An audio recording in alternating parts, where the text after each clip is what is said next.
The following is a production of Cary TV, the Town of Cary's government access channel.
Call to order the February 24th meeting of the Cary Town Council.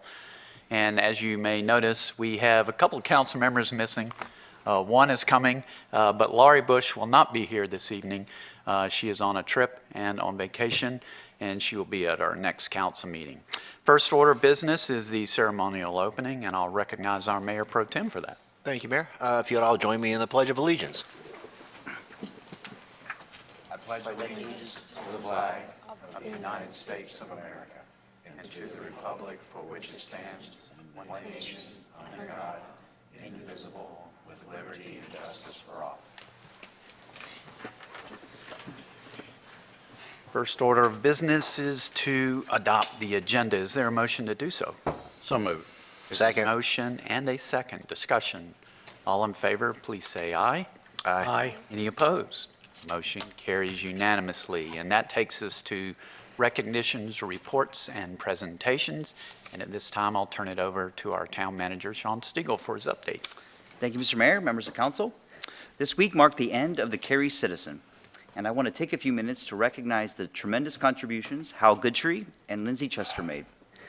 Through the Cary Citizen website and social media, Lindsay, Hal, and those who worked with them over the last 13 years reflected who and what Cary was, and in doing so, they strengthened our sense of community.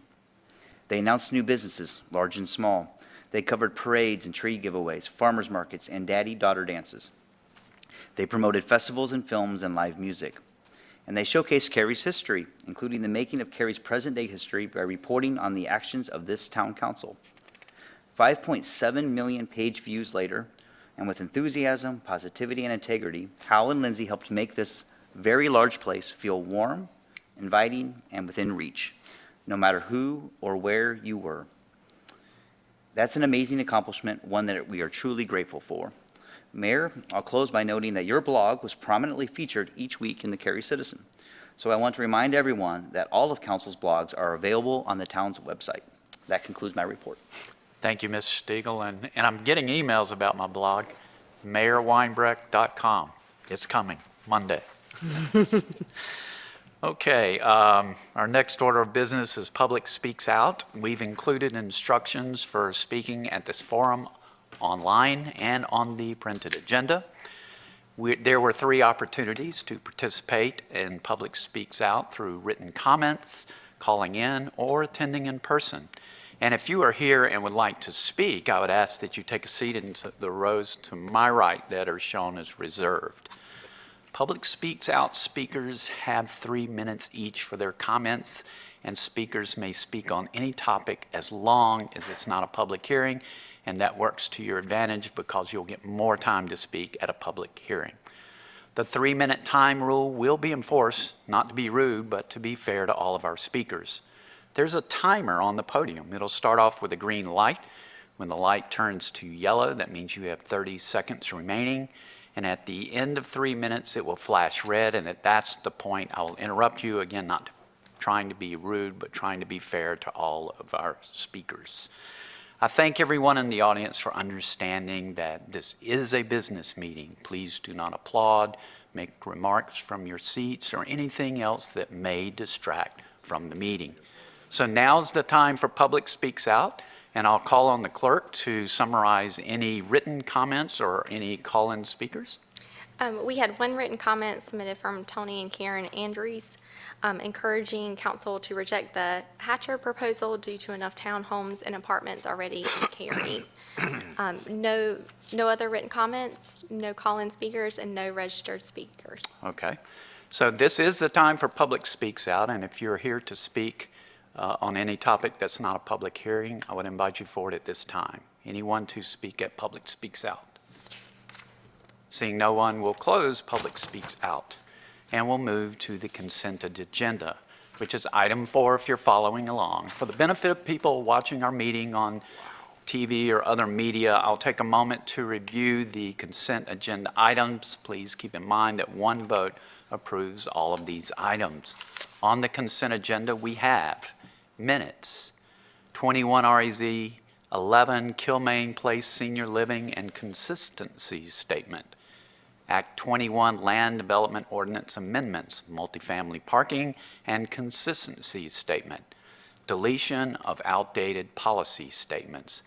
Would council like any of these items pulled for discussion? If not, I would entertain a motion to approve the consent agenda. So moved. Second. There's a motion and a second. Discussion. All in favor, please say aye. Aye. Any opposed? Motion carries unanimously. We now move to public hearings. Same rules apply for public hearings that applied for Public Speaks Out, with one exception. Speakers now have 5 minutes for their comments. Our first public hearing is item 5.1, which is Act 22 Land Development Ordinance and Town Code Amendments, and Principal Planner Anna Redling will introduce the item. Council will not take action on this item tonight, but it will be referred to our Planning and Zoning Board for their review and recommendation and return to council at a future meeting. Ms. Redling. Thank you. Good evening, Mayor and Council. Tonight, for your consideration, are Act 22 amendments to the Town Code and the Land Development Ordinance. As Scott mentioned at the most recent quarterly, staff has made some changes to streamline the review and discussion of Act amendments. From this point forward, Act staff reports will either focus solely on legal and technical updates, or they'll propose major and/or policy-related amendments associated with a discrete topic. For example, the topic of Act 21 amendments on tonight's consent agenda was multifamily parking. These Act 22 amendments I'm about to present are of the legal and technical variety and include the following items.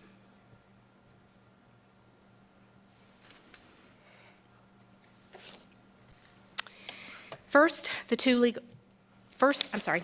the wrong page. Item A proposes 2 legal updates. Item B proposes 2 process improvements. Item C proposes a series of clarifications, text updates, and corrections. First, the 2 legal updates. The first update allows alternative mitigation options for UTB impacts. This proposed amendment aligns the LDO with state regulations by allowing a developer to employ a mitigation option not specified in the LDO if it can be demonstrated to meet or exceed nutrient removal standards. The second legal update disallows criminal penalties for land development violations. These proposed amendments align LDO language with Senate Bill 300, ratified in 2021, that prohibits local governments from imposing a criminal penalty for violation of most planning or development regulations. Civil penalties such as fines or permit revocations in pursuit of solutions to violations are still allowed. Next, there are 2 process improvements. With the first one, staff proposes to exempt public parks from the Walnut Street Corridor building and site design standards. These design standards were meant to apply to new commercial uses fronting Walnut Street to lessen their impact on adjacent neighborhoods. Because a park and residential neighborhoods are compatible uses, staff feels that these design standards are unnecessary for park sites. The second process improvement facilitates the issuance of special event permits for county-owned land in Cary city limits. For example, Wake County owns Cedar Fork Park located in Cary. Morrisville Parks and Recreation operates the park. This amendment gives the town of Morrisville the responsibility for issuing special event permits for this property. And item C comprises a series of corrections and clarifications. First, staff is updating the LDO by removing the word family from the description of detached dwellings and townhouses. In the future, you'll most likely hear staff referring to single unit detached or single unit attached development. The second set of corrections and clarifications cleans up errors associated with staff's implementation last June of 160D, which you may recall resulted from the state's overhaul of the planning and development statutes. And finally, there are several miscellaneous clarifications and corrections outlined in your staff report. And following the public hearing, staff's happy to answer any questions you may have about these or the other proposed amendments. This concludes staff's overview of the proposed Act 22 legal and technical amendments. Thank you, Ms. Redling. Now's time for public hearing for Act 22 Land Development Ordinance and Town Code Amendments. And I'm going to call on our town clerk to read any written comments or call on any registered speakers. No written comments, no call-in speakers, nor registered speakers. Okay. Is there anyone in the audience that would like to speak to this public hearing? I would invite you forward at this time. Seeing no one, will close the public hearing and open the floor to council members for questions or comments before we, yes. Go ahead. You go. I just had a quick question, because I think people might ask me this. Are we removing family because it's often a building that's not occupied by a single family, or are we moving family because it's not politically correct? Well, I think it's the first. Okay. Yeah. Was any of that initial? Oh, that was your question? One. Oh, I'm sorry. Oh, okay. Can you help me better understand item A2, disallowing criminal penalties for violations of any planning or development regulation, and how that would now be different or impacts us differently than before this would take effect? For example, say Mr. Developer Man denudes a buffer, wipes out a protected buffer. Are we still able to penalize them as we always have, or does that now go away? Mayor Pro Tem, I'll answer your question. Thank you.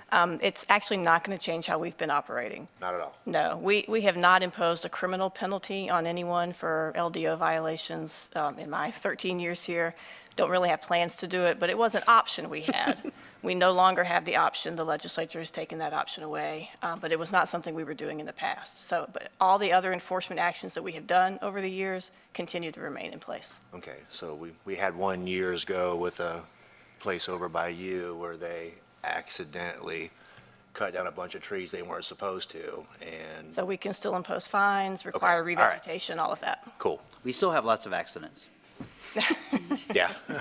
Well, I just want to make sure we can. And lots of fines. I didn't want to make sure we're not going to get a lot more accidents. Right.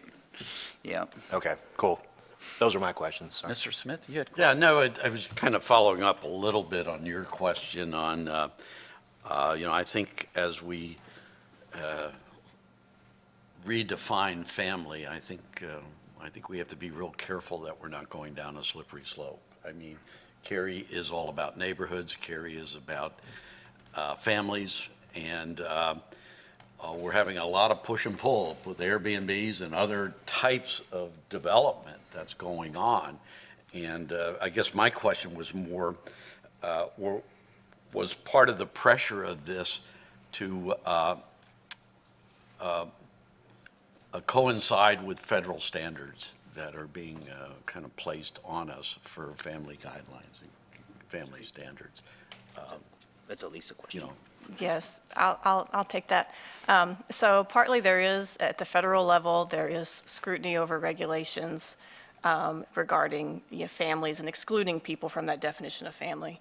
But partly it's just modernization. You know, single unit is sort of on the cutting edge of what terminology folks are using now, because as I think Ms. Robinson mentioned earlier, it's, you know, it may not be a traditional family in a home, but it may be a group that operates as you think a family would operate, and that's who we want living in our single-family residential, single unit, sorry. It's going to take a while.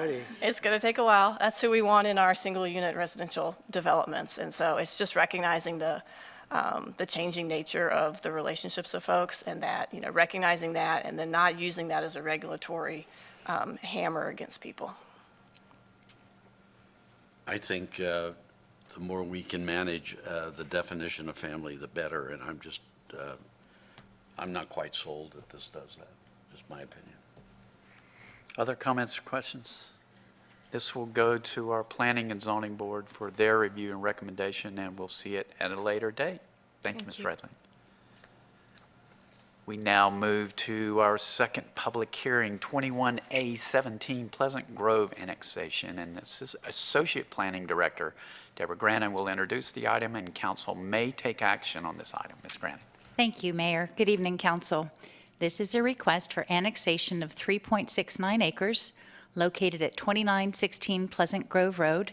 It's just north of Airport Boulevard.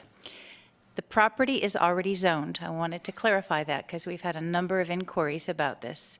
It is zoned appropriately for an adult business that would like to relocate to this site. They're currently operating in downtown Cary. They'd like to move to this site. They've already gotten the zoning approved for it, or the zoning's already in place. There is a development plan in review. They'd like to connect to water and sewer, and they need to be annexed in order to do that. So we have received a number of inquiries and questions about this, asking for the use to be opposed, and that's not what's before you tonight. What's before you is the request for the annexation. They have the entitlement for the property, but they want to connect to Cary utilities. So this concludes staff's presentation, and I'm available for your questions. Thank you, Ms. Grannon. I have questions, but we'll get to that in a little bit. Now it's time for the public hearing for 21A17 Pleasant Grove annexation. I'm going to call on our town clerk for written comments or any call-in registered speakers. We had 6 written comments. They were all in opposition to the adult entertainment establishment in our community. The names were Joanne Cangeli, David Strufford, Kathleen Forrest, Ellen Doolin, John, and Mike. No call-in speakers and no registered speakers. Okay.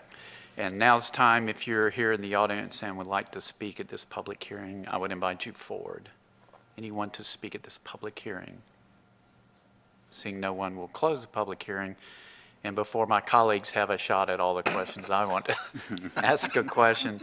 My understanding, and maybe this is a Lisa question, is that if there's a legitimate business, they have to be allowed to go somewhere in a municipality by law. And that's You right. cannot prohibit a business. And specifically, adult businesses have a First Amendment right to exist in communities, and so we actually have to allow space for that. Yes. And so years ago, if my memory recall is correct, we decided that the best place would be out near the airport. Would be next to Raleigh. Is that correct, or? So we zoned nice. several areas that would be appropriate for these uses, and you're correct, by the airport is one, and there's also other locations that they could potentially be. And as Ms. Grannon stated, this is already zoned, so Correct. that's not a question. Even if we oppose the annexation, it's zoned. Basically, it's about water sewer, if they get annexed or not. Correct. That's what it's about. It's not about the use, because that would be a zoning. Correct. And so our question tonight is, do we allow annexation so they can pay taxes and run their business with water and sewer? That's my summary of it. Probably could be done better, but just wanted to clarify that I'm That's correct. understanding correctly. Okay? Other questions or comments? I'll just make a comment that I feel for the people. I presume that they have some of these residential properties nearby. Is that why? Or no? No. Okay, so it's like business people, or? They're residents that are fairly far away. There's a map that was Oh, okay, prepared for you. okay. They're not in proximity. Okay. In fact, one of the requirements to be here is that they're at least 1,000 feet away from any residential Okay. dwelling. Okay. Yeah, I mean, all I'd say is I'd be sorely disappointed if I lived in an area that was zoned by right for an adult business, but wasn't savvy enough to know at the time that the council did it to be aware of it. You know, because a lot of people don't know what's going on at the town. So I do have sympathy for anybody who feels like they've been adversely affected by it. And as Ms. Grandin noted, there are location requirements for these businesses, so they cannot be near residential or schools or churches. There's certain requirements on that. It's been a while since we talked about this, so just for my for understanding, the one that we have in downtown, that is the one that's going to be moving out here, once they vacate the space in downtown, that can no longer exist as that use. That's Is that correct. They could continue to operate as they are today, but once they cease Once that they leave. operation, right. Okay. Is there a time limit on that, or is it the day after they're gone, it's done? You would have the use for 160 days. Okay. Yeah. So once it's past 160 days, then it would not be allowed. Okay. So a different business could operate there. That is Okay. correct if they moved out. Okay. So it seems like we're not gaining a strip club in Cary. It's just relocating to one could argue, a much more appropriate area. That's the goal. Yeah. Yeah. Cool. Other questions, comments? Make a motion to approve annexation 21A17. There's a motion. Is there a second? Second. Yeah, I know, Motion. everybody's really excited. I don't want to second it, but I know I need to, so. Motion and a second. Discussion. All in favor, please say aye. Aye. Any opposed? Motion carries unanimously. Thank you, you. Ms. Grannon. We now move to discussion items. We only have one discussion item. It's the formalizing of a sister city relationship between Cary and Bandurma, Turkey. Staff liaison to Sister Cities Association, Chris Carmichael, will introduce the item for council action. Ms. Carmichael. Thank you, Mayor. Good evening, Council. I'm presenting for your consideration formalizing a sister city relationship with Bandurma, Republic of Turkey. The Cary Sister Cities program was established in the 1980s to foster international understanding and build relationships between cities and counties around the world. Cary currently has 4 sister cities: Le Touquet, France, established in 1993, Hsinchu, Taiwan in 1993, County Meath, Ireland in 2001, and Markham, Canada in 2002. Here are a few photos that remind us of some of the benefits and activities of the Cary Sister Cities program. Shown here are students from Le Touquet Wake Tech Culinary Exchange with our mayor. Cary Meet Yourself was a multicultural festival that celebrated Cary's diversity with 24 different cultural groups that shared performances, discussion, and some delicious food. John Webster, our Cary town crier at Lazy Days, comes to us from our sister city, Markham, Canada. And here you see scholarship students attending the Sister Cities International Youth Conference, and a delegation visit to County Meath, Ireland, attended by Councilman Smith, Michal Lynch, Sister Cities board chair, who happens to be also from County Meath. So you may be asking yourself, why Bandurma, Turkey? Since 2019, representatives of the Cary Sister Cities Association, the American Turkish Association, which is located right here in downtown Cary, and Bandurma, Turkey have been in conversation about the potential of formalizing a sister city relationship. There have been numerous virtual meetings, a formal visit to Bandurma by Cary Sister Cities Association board members, and compatibility assessments conducted by both communities. So, are we a good match? Cary Sister Cities assessment concluded that the potential sister cities are similar in a number of ways, including population size, goals for relationship, which include cultural and social activities, exchanges, sports events, and business relationships, and strong civic and cultural support. Strong civic support in Cary will come from the Cary Sister Cities Association and the American Turkish Association. In Bandırma, it will be the Southern Marmara Cultural Organization. These organizations will be able to work together to host delegations, sponsor programs and exchanges to foster understanding through people-to-people diplomacy, the foundation of the Sister Cities program. So after thorough analysis, the Cary Sister Cities Board voted to recommend formalizing a relationship with Bandırma. Earlier this month, members of the Bandırma Council, shown here in this photo, with Mayor Tolga Tolson, confirmed their interest and intent to make Cary an official sister city by unanimous vote at their February 3rd meeting. So let's learn a little bit more about Bandırma. Bandırma is an important port city located along the southern coast of the Marmara Sea, only a 2-hour ferry ride from Istanbul. Due to its location, Bandırma has a wide variety of industries ranging from marble and stone production to agriculture. Winds across the peninsula enable them to use wind power to generate electricity for the region.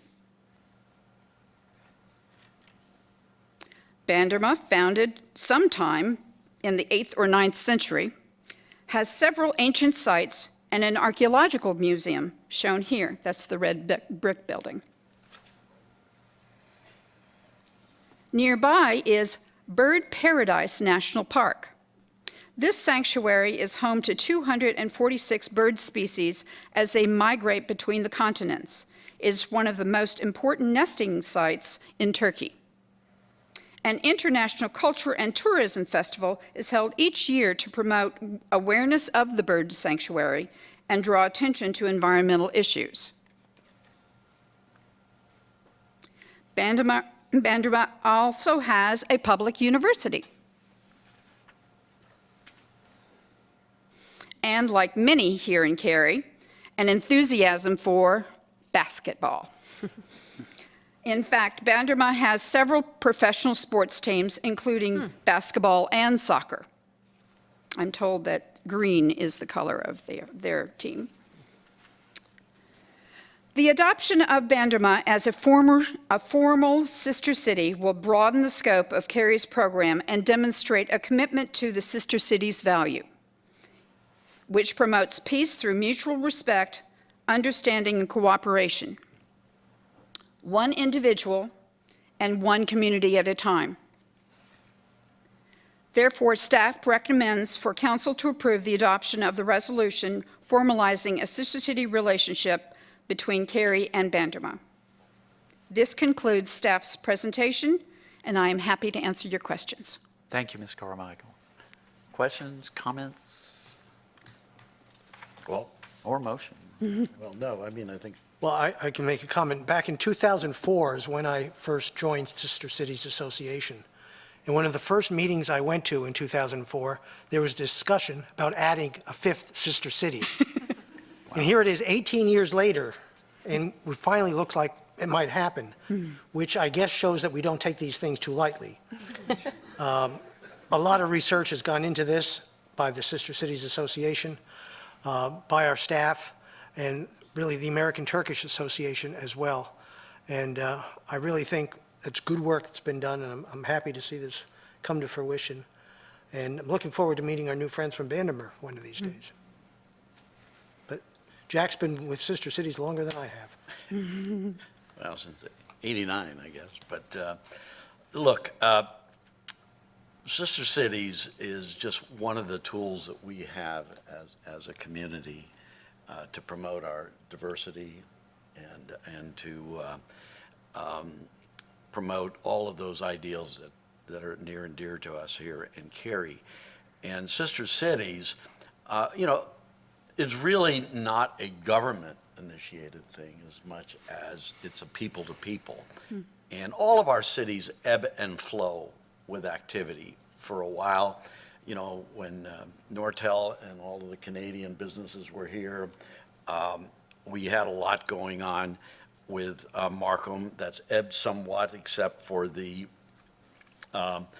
band connection. We have some band interchanges that we've had with the Carytown Band. We've now got, our town crier is from Markham.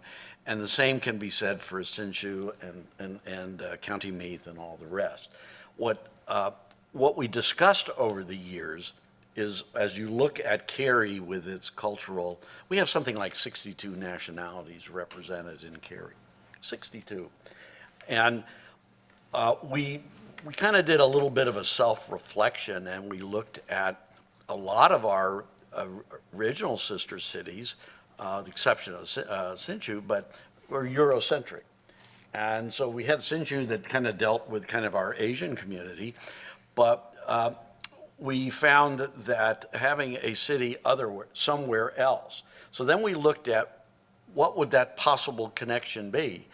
And in Cary, we have an incredibly active American Turkish Association, the ATA. They're very much involved and have been involved with Cary through the years, particularly with our Parks and Rec. They do programs, mostly children's programs, and they have a poetry festival, and they've done so much to be part of the fabric of what makes Cary great. And they're a Muslim community. Benderma and Turkey is predominantly Muslim. And part of the criteria of Sister City, forgetting the town's blessing, is the fact that the local community has to step up and be the driver of these relationships.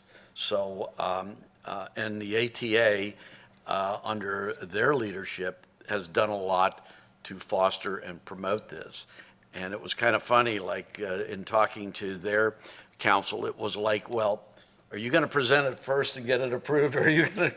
And we said, well, we can't make it a tie because we're not on the same day. But it was really, I felt heartwarming and rewarding to see, them unanimously want to pursue this relationship with Cary. And let's face it, we're living in some difficult times. And anything we can do to keep the political nature out and have the people-to-people nature, where kids have an opportunity to meet other kids, students have the opportunity to meet, I'm sure we're going to start seeing some cultural exchanges. And I just think, as Ed said, it's been a while, and this represents so much of our growing community. And I truly hope you all support this. I think this will be another proud feather in our hat. And I would make a motion that we adopt this resolution. Okay. I'd like to say something, but I can wait till after our motion is. There's a motion. Is I'll there second. And a second. Ms. Robinson? Yeah, I think this is very exciting. It looks like a beautiful place, and I appreciate all the hard work that has gone into establishing this relationship. So I think that's very exciting. I hope that there'll be room for a sixth sister city, because I've had several citizens ask if we could have a sister city in India.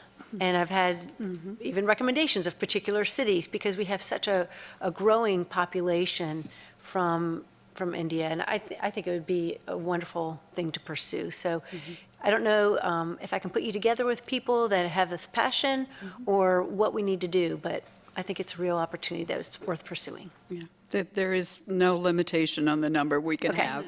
Right, and Jennifer, just so you know, we get a lot of requests, and part of that is put us in contact with those people, because again, what happens is we work with the community on what's their level of commitment, so that it isn't just a citation on a wall or a diploma.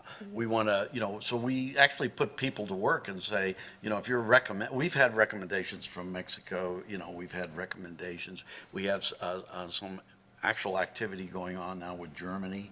And so it's a matter of the community stepping up. But as Chris just said, there's no limit. And if we can get our community more involved with more cities, and that just, to me, makes it better for us as a community. So, Great. good feedback. So. I want to thank Councilmember Jack Smith for your hard work in doing this, leadership in Sister City initiatives. And I think it's great that, we have these like cultural exchange activities between, us and other countries. And, but I would love to see that hopefully we can bring some businesses from other countries to invest in Cary, and possibly for Cary to be businesses to invest maybe globally in other countries. But like economic development exchange would be great to see out of the Sister City initiatives. Any other questions or comments? All right, we have a motion. All in favor of the motion, please say aye. Aye. Any opposed? Motion carries unanimously. Thank you, Ms. Carmichael. Thank you, Council. We now need to go into closed session. There's a motion at the table. If someone would like to read a motion for us to go into closed session. Since I'm in Lori's seat, pursuant to General Statute 143, 318, 11A, 1 and 3, I move that we hold a closed session to consult with attorneys employed by and/or retained by the town in order to preserve the attorney-client privilege between the attorneys and the town, That was a good explanation. and to prevent the disclosure of information that is made privileged or confidential pursuant to the laws of the state or not considered a public record within the meaning of Chapter 132 of the general statutes. There's a motion Second. and a second. Discussion. All in favor, please say aye. Aye. Any opposed? Motion carries unanimously, and we now move into closed session in room Association. 10035.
We'll reconvene our council meeting. Our business has been concluded. I declare this meeting over. Thanks.